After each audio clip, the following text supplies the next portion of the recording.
Hey guys, and welcome to my next podcast. Today I'm joined by Cliff Wilson. Cliff, for the people who don't know, could you introduce yourself? Yeah. First off, I appreciate you having me on here, especially while I'm visiting your country. For those that don't know me, I'm a professional natural bodybuilder, and I'm a full-time bodybuilding coach. I don't even work with general population. I only coach bodybuilders, so I pretty much live the dream. I just get to work with those people stepping on stage. I've been doing this for close to 10 years now. Time goes by pretty fast, but over the course of my career, I've been lucky to work with a lot of great athletes, and I've worked with well over 100 pro card athletes now, and several world champions. So it's been a good first 10 years. Yeah. Living the dream for the most guys, I think, yes, out there who are thinking like, bodybuilding is everything I want to do, and I think you're living it to the fullest. Yeah. Well, when I first started, I actually tried working with both bodybuilders and general population, and I was actually really bad with gen pop. I was the things that made me work really well with bodybuilders, that extremist nature.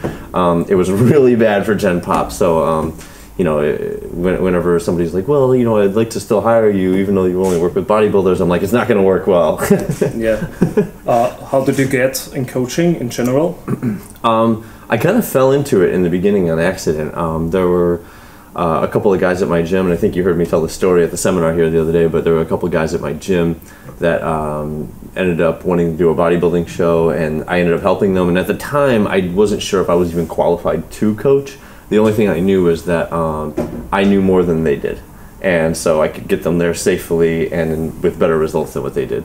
And I'd always taken a very scientific approach with my own competitive career, and so then when I took the things that I was using with myself and applied it to them, which was sort of a blend of science, and you see how I do it, like a blend of both science and what I was seeing happening in real life, and then when I was able to apply that to people with better genetics than myself, things just really took off fast from there.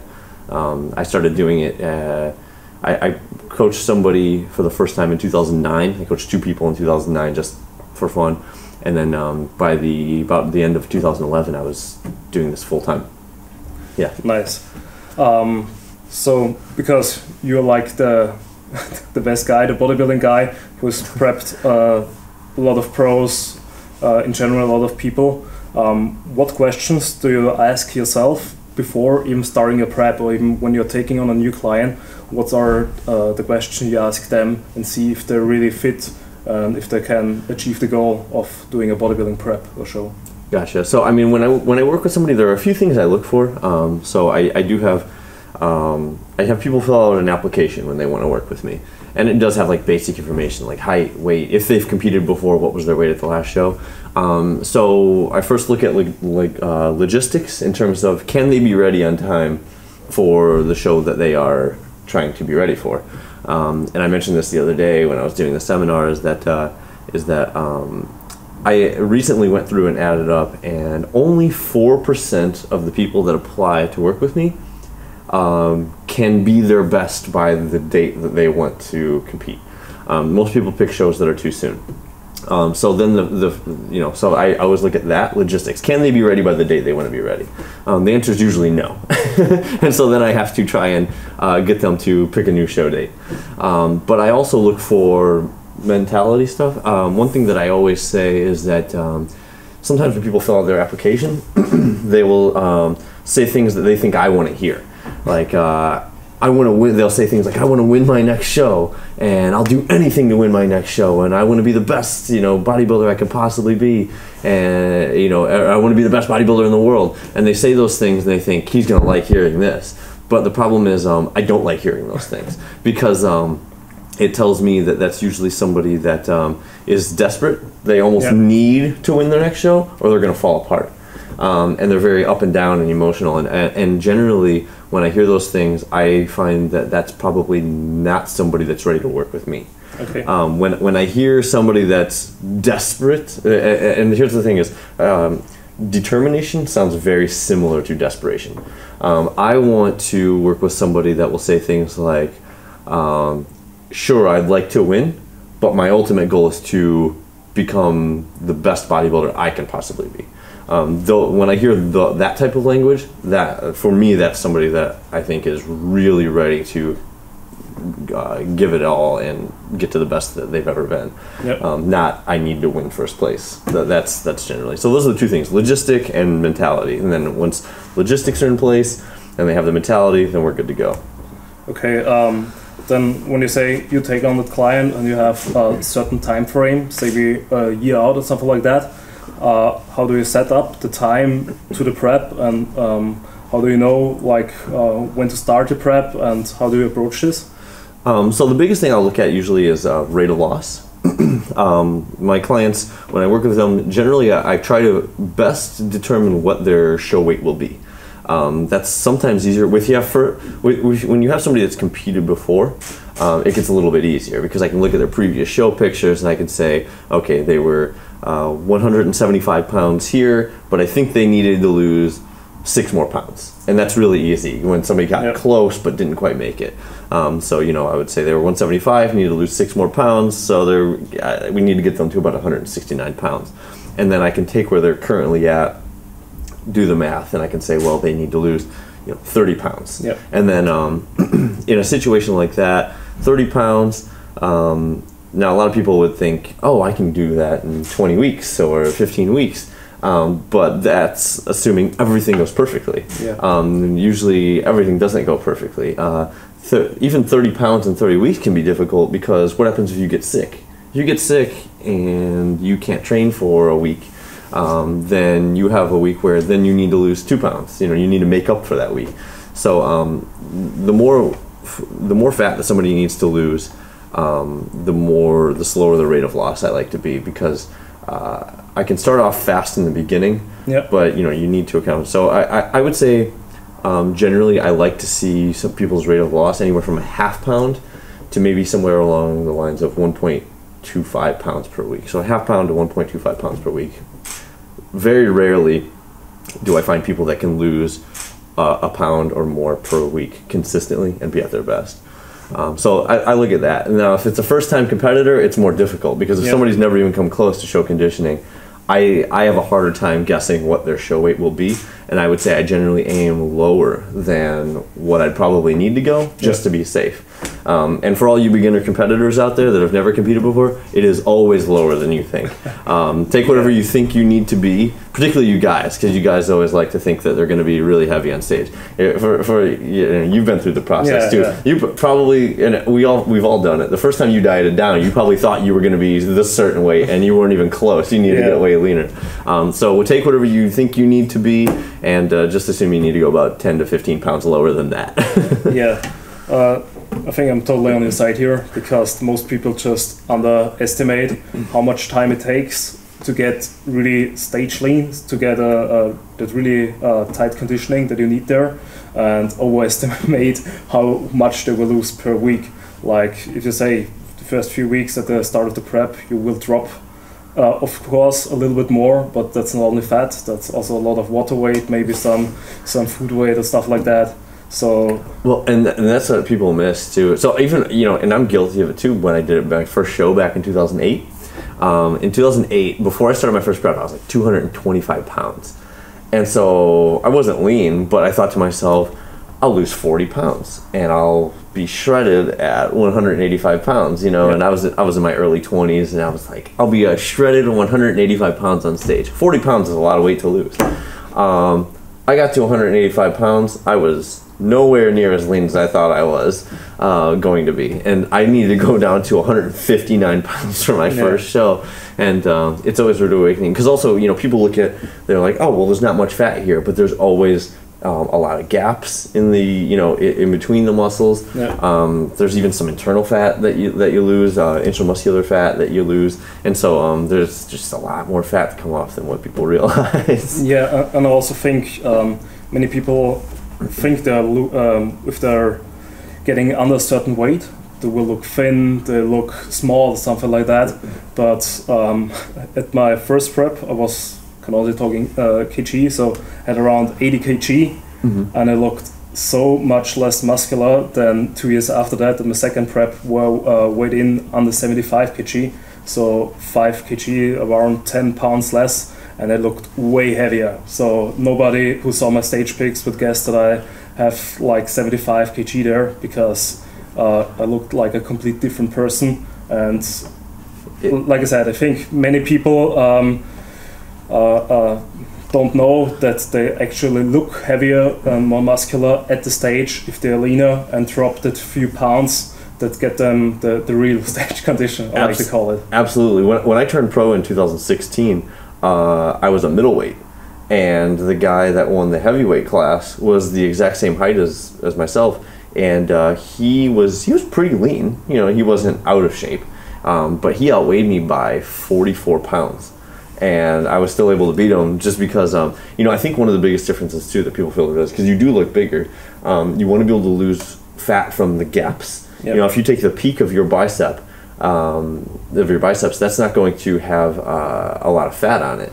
But when you can really lose the fat from the valleys of the biceps, you know, the insertion points, the disparity between the low points and the high points will be greater. And so it gives the illusion that you are rounder and popping more. So if you need to be able to lose not just from the peaks of your muscle groups, but from the valleys. Yeah, like before starting the prep, when you're assessing somebody's physiques, do you have like certain things they need to have, like a certain amount of training experience, a certain amount of body mass for a certain height or something like that, so that you know they are actually muscular enough to step on stage? Or do you say the first prep is like seeing if the bodybuilding thing is really something for me and just try it out? I think it depends on what division you're trying to do first off. Okay. If we're talking strictly bodybuilding, I usually would like to see someone training for 4 or 5 years before they get on a bodybuilding stage. Not always. Some people can do it before that if they're particularly muscular. But even if somebody seems to have the necessary muscularity for it, before 4 or 5 years, they don't really have a good amount of muscular density. You know, it's kind of almost like baby muscle, and so it doesn't look as dense as somebody who has more training experience.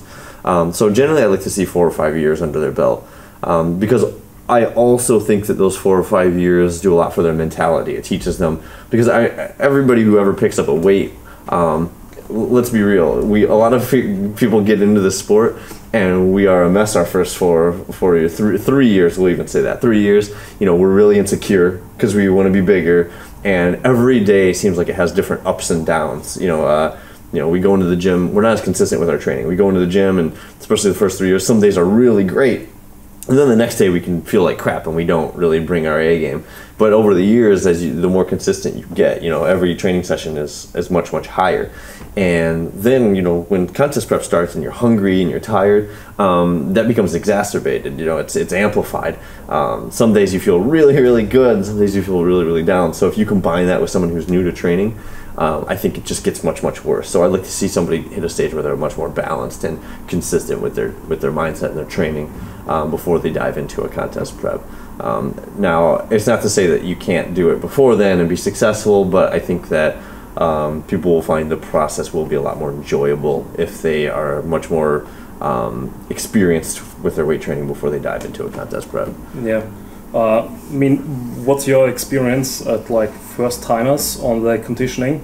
But because of my observation, it seems like at the first really contest prep diet, it's like really, really hard to hit the conditioning because you've never been in that state, you have never been that low, and I think you will have a really, really hard time to keep everything so in place that you really hit that conditioning that you needed, so that you get the striations out. And maybe it's also because you're just not enough muscular at this certain body part, so you aren't evil. You can't look like how you imagine it yourself. Yeah. The first contest prep is always a rude awakening. I think we've all experienced that. It's one of the hardest things that any of us are ever going to do. I do think there's two aspects to it. There's some physiological and there's some psychological, like you said. I don't know this. I mean, we've all seen, in the research has shown that muscle memory is an actual phenomenon. But there almost seems to be something similar to that with fat loss, like a fat loss memory, because it seems like when we try to reach when we diet down and we reach a new level of leanness, and then we put some fat back on, we can get back to that previous level more easily than the first time we did it, and then you can push it a little bit farther. Getting into new ground is difficult, almost like it is with muscle growth. I've just seen it and I felt it with myself. Getting to a new level of muscularity is difficult, but if you go back to that level, it's much more easier. And so it's something similar happens with fat loss. I'll be honest, I don't know the mechanisms behind it. I don't know if this is actually exists. I have but I've seen it consistently happen. We're getting to a previous level of conditioning seems to be easier than the first time, but some of that is definitely psychological, because the first time you try to get very, very lean, you don't know what to expect. You're not necessarily mentally prepared for the suffering it takes to get there, the hunger, because it feels weird getting that lean. You feel small. You feel tired, you feel weaker, and so getting used to all of these all these feelings is much, it's very difficult. But then when you do it a second time, you're prepared for it mentally. You're prepared for all of these things. So then you can get back to where you were a little more easily and then push it a little bit farther than you did. So I think that there are both physiological and psychological. I think that the psychological factors are probably larger, just based on what I've seen and what I felt. But yeah, first-time competitors, rarely do you see somebody do their first show and come in with striated glutes or just looking absolutely shredded. Some people get it, but rarely. And so these younger competitors that have the idea that they're gonna just get absolutely peeled like some of the best pro bodybuilders in the world, you're probably kidding yourself. Maybe 7 years down the road or so. Like when it comes to the frequency of competing, so if somebody already did a show, do you have a certain time frame they should wait? I mean, the post-show would come to that a little bit later, but just talking, what would you recommend? What's a good time frame to set up your next show? And does it depend on your age or... Absolutely. There's a lot of factors that go in this. I'll say the one exception is for bikini competitors. I think bikini competitors can make progress still competing every year, but not spring. Not the beginning of the year and the end of the year. But if they compete at the end of the year every single year, I think they can still make muscular gains. One, they don't need as many muscular gains as bodybuilders, but also they don't get as lean. So the negative effects from their prep don't hit them until the very, very end.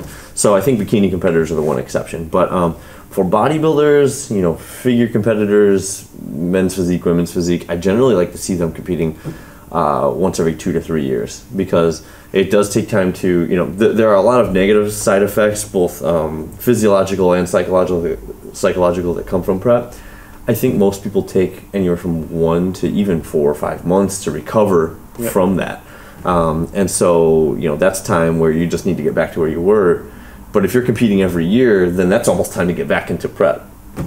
So I think that if you really want to make progress from show to show, muscular progress from show to show, 2 to 3 years is where it's at. And I don't think people need to do fewer shows, but they just need to plan accordingly. Maybe do 2 to 3 or even 4 shows within a single season, rather than just doing one show each year. So 2 to 3 years, I would say, is a good mark. Would you say, for junior bodybuilders, would it make more sense to take longer pauses to build more muscle, or because they're just in this hyperanabolic state, because they're maybe still getting the beginner gains, they can compete more often, or is it vice versa, the exactly the opposite? And also the same questions for masters competitors. Does it for them still make sense to take longer pauses? For younger competitors, like teenagers and junior competitors, I do like to usually recommend longer breaks, because your testosterone's never going to be as high in your entire life as it is during those years. You're in the prime growth years, and also now this is a little bit of a life thing, but life ties into bodybuilding. Yeah. Those are also generally the years where they're finishing school, trying to find a job, establish their career. I like to see them focusing on those things because I think that establishing some life stability makes you a better bodybuilder. You know, people who have unstable lives aren't usually the best bodybuilders either. So I like to see that, but I think that you know, take advantage of those growth years, and you build up a lot of muscle maturity in those years. Now, then I think in the middle part of your career, you know, mid-20s to 40, I do think that, you know, still you could still do every 2 years at that point. So maybe get a little bit closer together because you're still making good progress in those years. But then generally, as my competitors get to 45 years old and up, I think you need to assess, is progress still being made? If you're still making progress, you can still do 2 years. But if you kind of feel like you're getting to that point where you've peaked, you know, we hate to even think about this, but there comes a time in every bodybuilder's career, maybe in their late 40s, even maybe closer to 50, where muscularity is going to peak.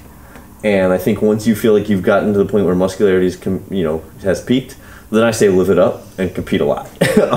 You know, one guy that I think had really done it really well. Do you know who Marshall Johnson is? I think yes, the name. When the IFPA was still around, Marshall Johnson won lightweight world championships in 2000, I believe, 14. He lost to Doug Miller in the overall.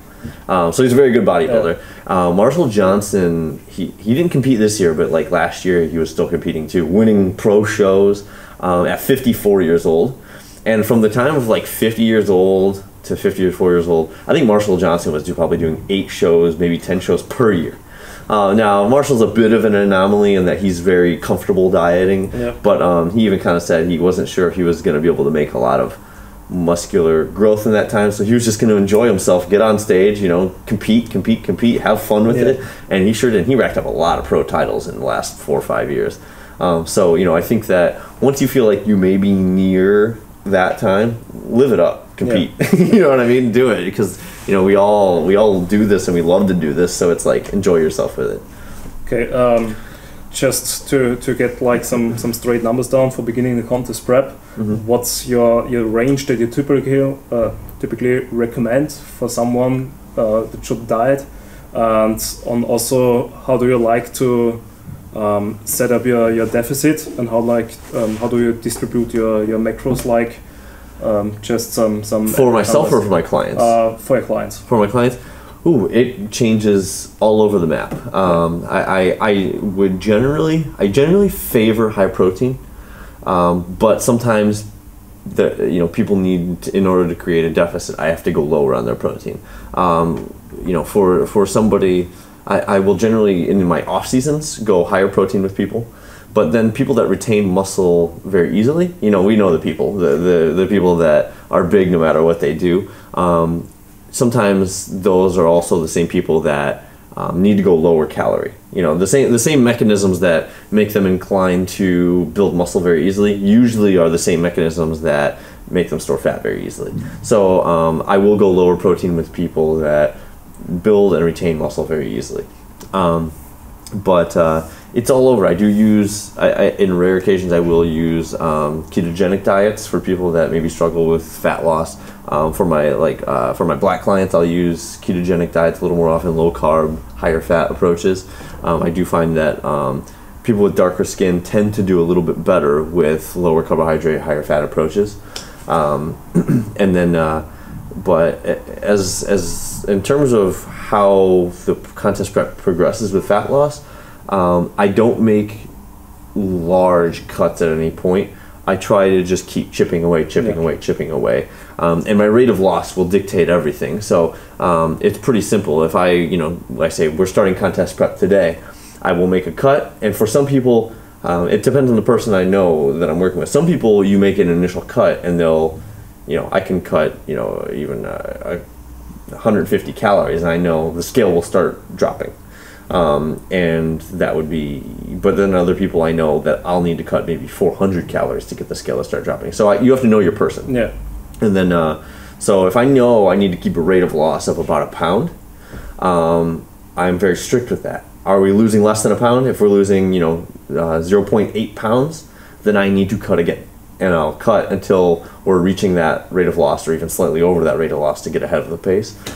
So everything is just dictated by rate of loss. The size of the cut, the size of the caloric reduction will be completely dictated on how close are we to our rate of loss, and does that rate of loss need to increase? Then we're gonna keep reducing. But if somebody's hitting their rate of loss each week, then I won't make any changes. I literally just had a check-in this morning from a client who has lost every single week for 8 weeks in a row, and I haven't changed their diet.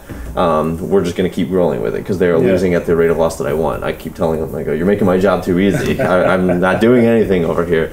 So, but yeah, it's completely dictated by rate of loss. Yeah. I also like that you mentioned at the beginning that there's no like a one-time approach for everybody, because it's really important to like use all the tools that are available and not only say I am the high carb guy or keto guy or something like that. So I mean, like I said, on the specific case, it can make a lot of sense, but it shouldn't be that there's not one approach that is optimal for everybody. Yes, yeah. There are always things that I would prefer to see or prefer to do, but life doesn't work that way. You know, sometimes we have to do things that we don't prefer to do just to get the job done, and so. I do think that sometimes people label themselves as, oh, I'm a high carb guy, or I'm a low carb guy, or and I think in general you'd be better off just being the guy that helps people get the job done, no matter what you need to do. Be the guy that finds the best approach for each person. How's that?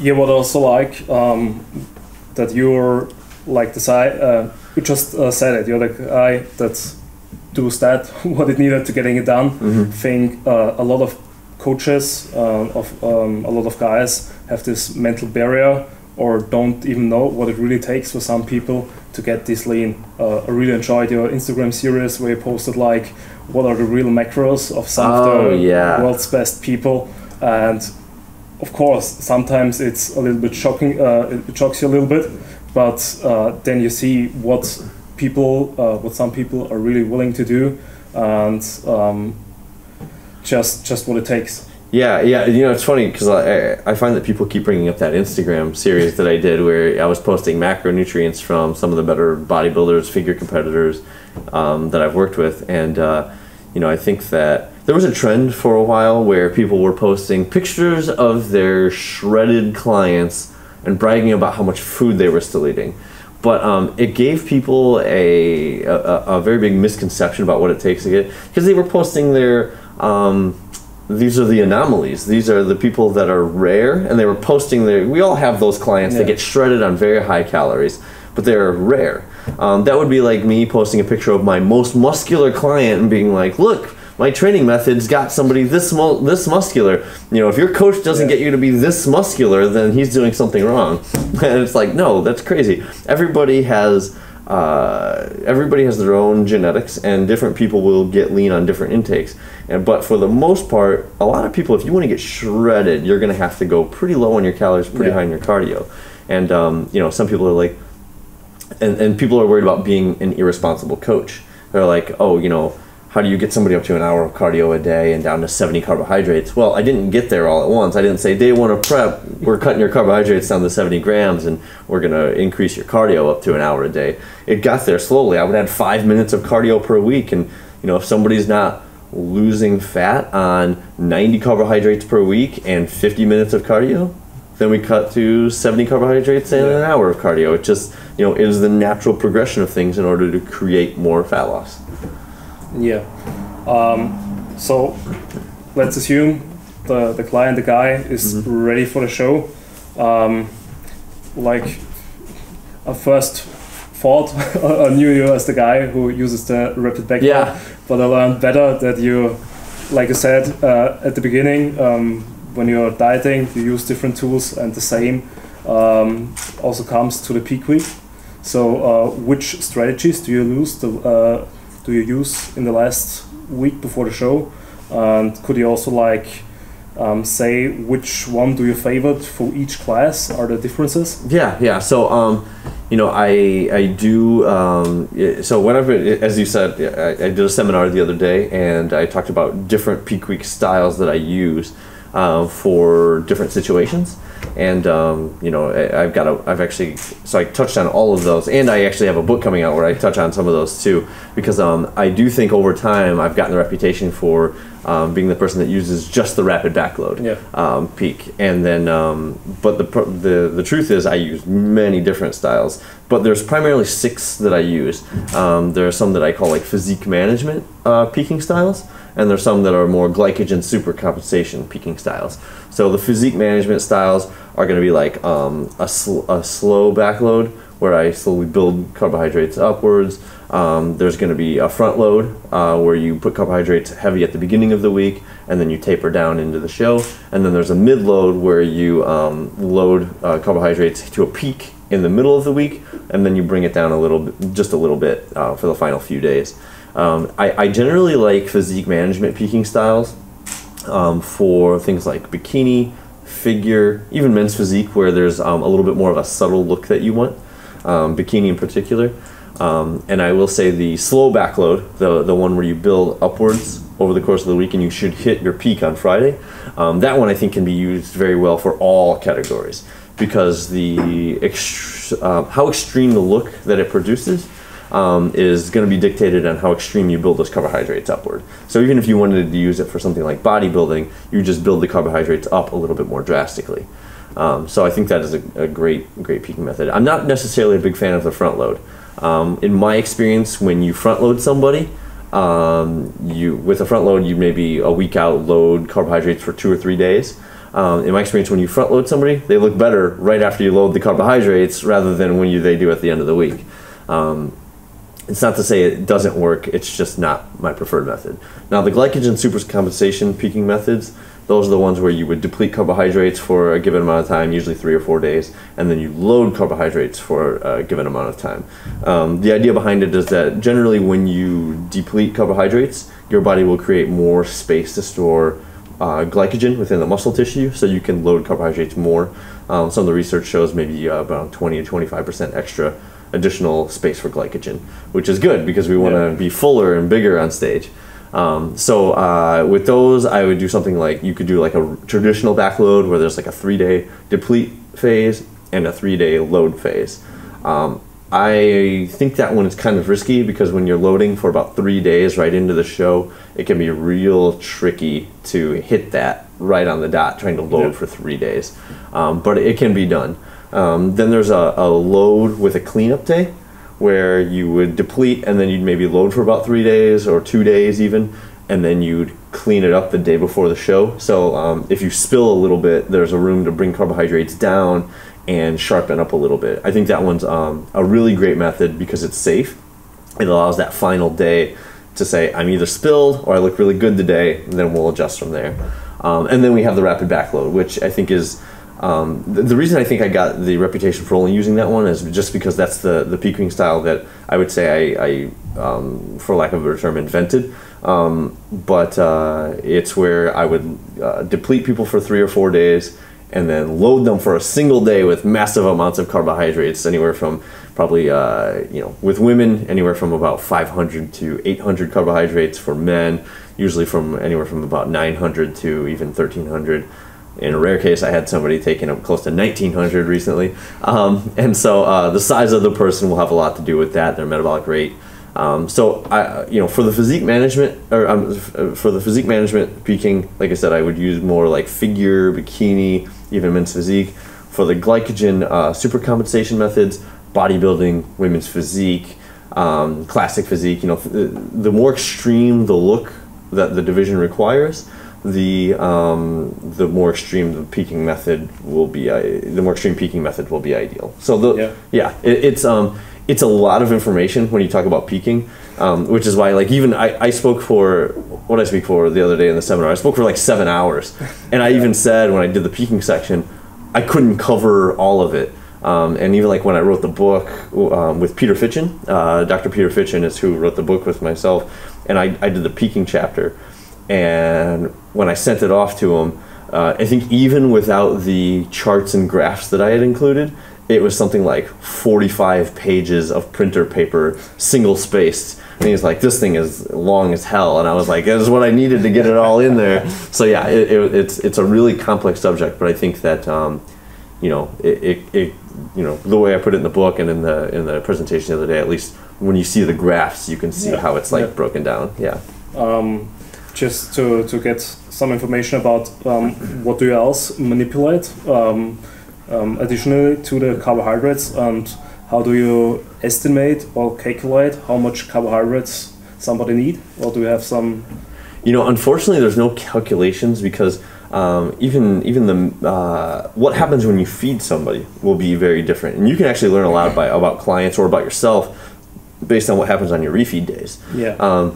So if I have a client where I have their refeed day, let's say I give them 100% more carbohydrates than what they have on their regular diet days.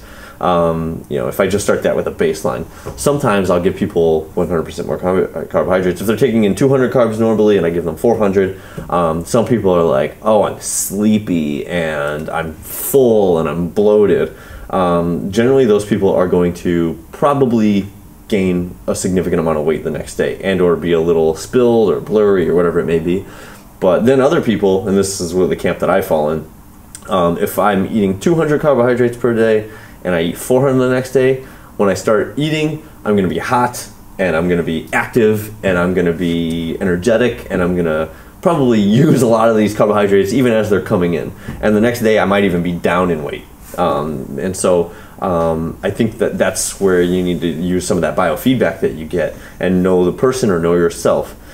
Because some people are more, what I would say is they have more adaptive metabolic rates. So as you feed them, their metabolic rate kicks up very quickly and very actively. So, you know, some people might think that for my rapid backload, for example, where I feed everyone their carbohydrates in one day, some people are like, oh, this person is bigger, so he will automatically eat more carbohydrates. It's not usually the case. It's usually more dictated by their metabolic rate. I had Dr. Peter Fitchen, who I wrote the book with, when I prepped him for his last show, he only weighed about 155 pounds before his carbohydrate load, but he took in 1,200 grams of carbohydrates because when he started eating, he was like, I'm hot, I'm sweating, I'm hungry, I want more. And meanwhile, I could have somebody that weighs 185 pounds and they only need 900. So it's going to be very dictated on dictated by the person. So you have to know what type you are. Are there some times where you say, hey, we will change nothing, let's keep like dieting down and present the diet look to the stage? Because I think at the moment, especially on the natural bodybuilding side, there's a trend where you say, if you look good, change nothing, just go on stage, because the diet just brought you to the point where you're looking good, and maybe if you're changing too much, it can just fuck everything up and you present a bad look on stage. I would say if you aren't sure what you're doing, try to be ready early enough to run a practice peak. Because even if you look good with a proper peak, you can always look better. Because your diet look, while it may look very good, it could be fuller, it could probably be a little tighter when variables are adjusted and manipulated properly. Now, peaking is, I don't want to overplay the importance of peaking, because it's not going to drastically change what you have, but it will improve. And so, you know, bodybuilders, we should always strive for getting the most out of what we can do. And especially the more advanced you get in your career, when you get to the pro level or when you're fighting for a pro card, the difference between first place, second place, third place can be very small. And sometimes that little bit can help. So generally I never say, let's just not do anything. I'm always going to change something. If you're not sure what to do, I would say be ready early enough to practice your peak week. Or that's the case where I would say the slow carbohydrate build would be perfect, the slow backload. With that type of situation, I would say just keep sodium the same, keep potassium the same, keep your foods the same, keep proteins and fats the same, subtly build your carbohydrates up, because you will see your body changing each day, and then, you know, you can just, you know, peak it at a certain point and just walk in like that. You'll be fuller, you'll be tighter with those additional carbohydrates. So even like a slow backload is very manageable for a lot of people. Yeah, I'm totally on the side there. like I said, you shouldn't like overestimate the fact that peak has, because if you're not in the condition to step on stage, the peak won't really get you into show condition. Then, like I said, pick a later show, diet more down, so you're really ready to peak.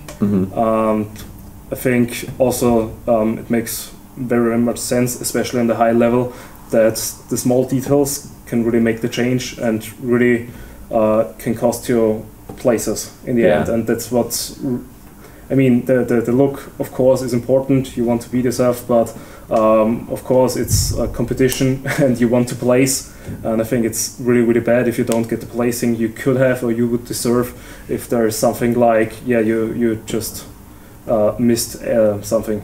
Yeah, small changes. I'm a huge advocate of doing everything you can. You know, sometimes I'll do things, or I'll have my clients do things, and other people will say, how much difference is that really going to make? 1%? If it does 1%, I'll take it. If I can do 10 things that make a 1% difference, I will have my clients 10% better. And that matters. You know, that really matters. But like you said, though, if you don't look ready before your peak week, you're not going to look ready after your peak week. How many times do we see it where guys don't look ready and they're like, oh, I'm just holding water. Once I peak, I'll look better. I'm like, no, that's not going to happen at all. Yeah. So how many shows do you typically recommend in one season, and in what time frame should they be in? I would say generally 2 or 3. 2 or 3 shows in a season works really well. I find that 2 is very manageable. 3, usually by the 3rd one, you're starting to feel a little stretched or burned out. Most people, by the time they would hit a 4th show, are pretty exhausted, because there is an up and down emotional component to each show. But the important thing, like you said, is what time frame, because sometimes I have people say, well, I want to do a show in August, and then they don't schedule their next show until maybe October. That is too far. Because holding that contest conditioning is very difficult, or holding near it, and there's so much time between it. I find that people will usually think, it's so far away, I have time to enjoy myself a little bit, and it always goes poorly. I think I could probably count on one hand the number of clients I've had successfully manage those situations. So try to put them very close together. 2 to 3 shows. 2 to 3 shows possibly within 3 to 6 weeks. That's a good time frame. I would say that's ideal. Get ready, do all your shows, get out. Don't stretch it. Like I said, I think the mentally component there is just so hard, because often if you like need to hold the condition, it feels like you're not moving forward. It's not like the weight stalls. Maybe even if you really had the peak conditioning already on the first show. Don't know if you would say that a peak improves show per show, or maybe even get worse at the most people. I think it's important, if you nailed it on the first show, you need to add food back in between the shows, and usually you need to feed a little bit more, but it does give you time to tweak things with your peak weeks. You know, if it worked well with the first one, what can we do, a small adjustment, see if we can get a little bit better for the second one. But I do think that it's important to put them close together. And then here's another aspect that people don't talk about. When you see people get worse from show to show, so they do one show, they look really good, and then the second show they don't look as good. One thing that is a big problem is overeating the night of the first show and the day after. That really so here's the problem, is that people say it's only one day. I'm not going to hurt myself too badly. You can do a lot of damage in one day. Okay, so if let's say I diet down and I'm completely show ready, and I go overboard for the night of the show and the day after. Let's say I put on 3 pounds of fat, because people can do that. We've seen people do that. 3 pounds of fat, and they're like, it's not that big a deal. I have 4 weeks until my next show. I can lose that 3 pounds of fat. Yes, you can. You absolutely can. But the problem is, to get as lean as you did the first time, you lost muscle. Usually you're going to lose some muscle tissue, you're going to lose some fullness. You instantly put on 3 pounds of fat. You didn't put on any muscle. You didn't put on any muscle, because it was only a day or two. So then you need to re-lose that 3 pounds of fat, you're going to lose more muscle re-losing that 3 pounds of fat again. So usually in that situation of overeating after the show, they come into their second show or their third show and they look flatter and stringier and probably not as lean as the first time they competed. Yeah. So the biggest thing is do not overeat after the show is over. You'd be better off keeping things steady and then adding food back in a measured and incremental amount going into the show, so you actually eat more going into the show rather than binging all in one day. Yeah, I think a lot of people just underestimate what they eat on the show day because it feels like nothing, but you're feeding yourself all day. You're eating all the time, filling up, keeping the glycogen stores filled and everything. So then the evening after the show, you're still full. You still don't really need anything. Mm-hmm. But then you get like a cheat meal, or in the worst case, you binge really hard, and I think nearly all of that will just get stored as fat. And like you just said, you will lose muscle over the time again, and you will just look worse from show to show. Yeah, oh, you absolutely nailed it. Because if people, sometimes people see if they're dieting in their prep and they mess up and they cheat on their diet, the next day they didn't really put on any fat. They just refilled their glycogen stores. But if you peaked properly, your glycogen stores are already packed full. So anything you eat will be stored as fat in excess. So you nailed it perfectly. Yeah, since, let's say, show's over, I mean, you're pretty amazed how well you're doing post-show because you're like 3 weeks post-show. 3 weeks post-show, yeah. And it feels like you haven't even done a diet prep. But the way you speak, but the way you talk, walk, everything, I wouldn't thought that you had a contest prep so close behind you. What are your strategies post-show? What would you like to see the client do, and how do you handle that?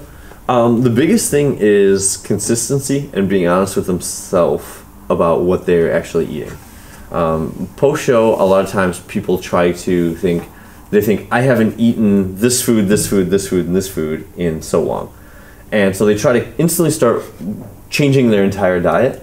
And I think that's a problem because these foods will all have different measurements than the foods they've been having. And once you start trying to work in a lot more calorically dense foods, the margin of error with measuring goes up dramatically. So I generally recommend, how much you should raise your calories up will kind of depend on the person, but I generally recommend a pretty high caloric increase post-show. We don't need to stay show lean anymore. Our goal now is to get back to normal as quickly as we can, but don't get fat. And so, but I keep my foods the same. The foods that I've been eating in contest prep are the same foods that I eat post-show. I just eat more of them. And then I will sprinkle in some new foods here and there. I don't recommend, trying to overhaul your entire diet. So that is a big part of what I do. And then the other thing is don't become so food focused. Some people are just, everything is revolving around food. If everything you're doing is revolving around food, then you need to change your mindset. Why is everything revolving around food? Why don't you have other things in your life that you can focus on right now? Focus on your friends, focus on your family, focus on your work, focus on other things that you are passionate about. Food is going to be there forever. You're going to be fine, and also you're not in a state to really branch out yet. I think that probably about 2 months post-show is when people will start to find that they're starting to feel psychologically normal with food. But and then as far as the energy that I have, I think that's an effort thing. I think that yes, we get tired as we contest prep, we get tired as we diet down. But I love it when I hear people say they can't even tell I'm in prep, because I had a real quick story. I had a quick realization. After my 2013 contest prep. I was pretty tired during that prep and I was depleted, and I remember that I went to Chicago for a day, the city, and I had a day where I went to several attractions, and I hadn't really eaten that much that day. I was still very depleted. It was only a couple days after my contest, and but I had different foods. And I noticed that after I would eat, I would feel energized and by the new food. And I was like, this food it's not having an instant energizing effect on me physiologically. You know, yeah, I have carbohydrates, proteins, fats coming in, but as far as I was in a surplus, but after I would eat, I would feel energized. It was purely psychological. I'm having food that makes me feel energized. And so then I was like, it shows you how much of the fatigue we feel during contest prep and post-show is mostly mental. And over my course of my contest reps, actually, I didn't do this one at the seminar here in Vienna the other day, but probably my most popular talk. I have a seminar that I do that is strictly on how to make yourself mentally tougher. It's my most popular one. It's all on mentality, and it's probably my most popular talk because I don't think a lot of people talk about it. But I use certain tactics to, when I catch myself feeling tired or acting tired, I interrupt that. You know, I don't let myself do that. You know, we all get in those moments where in prep we kind of feel sorry for yourself. I'm like, I'm tired and I'm hungry, and I'm not going to eat for a couple hours. And then I interrupt myself and I'm like, you know what? I'm tired and I'm hungry, but I'm choosing to do this. And it's really not that bad. You know, someone on the other side of the world tonight might die because of malnutrition when I have a perfectly measured meal coming in 2 hours. It's really not that bad. So I think perspective has a lot to do with that, and then making the choice to be energetic and act energetic. So, you know, I think that that helps. Don't give in to those negative mindsets and the feeling sorry for yourself. And then the other thing, last thing I'll say about that is realize that when it comes to like energy post-show and during contest prep, you have the ability to push yourself a little bit. We'll be in contest prep and we can push ourselves to deadlift 400 and 500 pounds, but we can't push ourselves to act a little normal when we're speaking to people. You know, comparatively, it takes very little effort for me to speak with some energy compared to, deadlifting 400 pounds. So, I think that just takes some effort. Yeah, totally on the side there. So to wrap it up, where can people find you? Where get in contact with you? Maybe get some information out through your book or something like that? Oh, excellent. Yeah. My website is teamwilsonbb.com. My Instagram is at CWTeamWilson. And the book will be out, looks like about the end of March. Myself and Dr. Pete Fitch, and we put a lot of work into this thing.